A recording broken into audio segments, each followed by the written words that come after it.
एक बहुत प्यारा मेरा आज ट्रेलर छूटा है जो कि मेरे दिल के करीब वो सिनेमा है श्री 420। आप लोग को जॉनर एक होता है ना, मेरा एक जॉनर कॉमेडी, आप जितना सोचते होंगे ना उससे कई गुना ज्यादा कॉमेडी आपको देखने को मिलेगा उस सिनेमा में।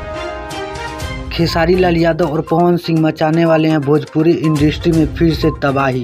जी हाँ, नमस्कार दोस्तों। तो दोस्तों, आप लोगों को खेसारी लाल यादव और पवन सिंह का बहुत बड़ा अपडेट देने वाले हैं, तो आप लोग वीडियो को पूरा देखिएगा। अगर आप लोग हमारे चैनल पर नए हो तो आप लोग हमारे चैनल को सब्सक्राइब कर ले, क्योंकि भोजपुरी इंडस्ट्री से जुड़ी सभी खबरें आप लोगों को इस चैनल पर सबसे पहले देखने को मिलता है। तो दोस्तों, आप लोगों को बता दें कि खेसारी लाल यादव का एक मूवी ट्रेलर आप लोगों के बीच आ गया है, जिस ट्रेलर का नाम है श्री 420 और ये ट्रेलर आते ही ट्रेंडिंग में चला गया है। खेसारी लाल यादव का ये मूवी बहुत बवाल होने वाला है और ये मूवी सभी मूवियों का रिकॉर्ड तोड़ने वाला है। आप लोगों को बता दें कि इस मूवी के ट्रेलर को SRK म्यूजिक चैनल पर अपलोड कर दिया गया है, तो आप लोग जाकर देख सकते हैं। और दोस्तों, आप लोगों को दूसरे अपडेट के बारे में बता दें कि पवन सिंह का बवाल गाना आप लोगों के बीच आने वाला है। इस गाने का नाम है पापे पड़ी। जी हाँ दोस्तों, और ये गाना आप लोगों को 5 अगस्त सुबह 7:45 में देखने को मिलेगा और इस गाने के फिट में क्वीन शालिनी देखने को मिलेगी। और ये गाना ग्लोबल म्यूजिक जंक्शन पर देखने को मिलेगा और ये गाना भी पवन सिंह का बहुत बवाल होने वाला है। तो दोस्तों, आप लोग इस गाने को सुनने के लिए कितना एक्साइटेड है, आप लोग अपना राय जरूर दें। तो मिलते हैं आप सभी से किसी नए अपडेट के साथ। जब तक के लिए जय बिहार, जय भोजपुरी।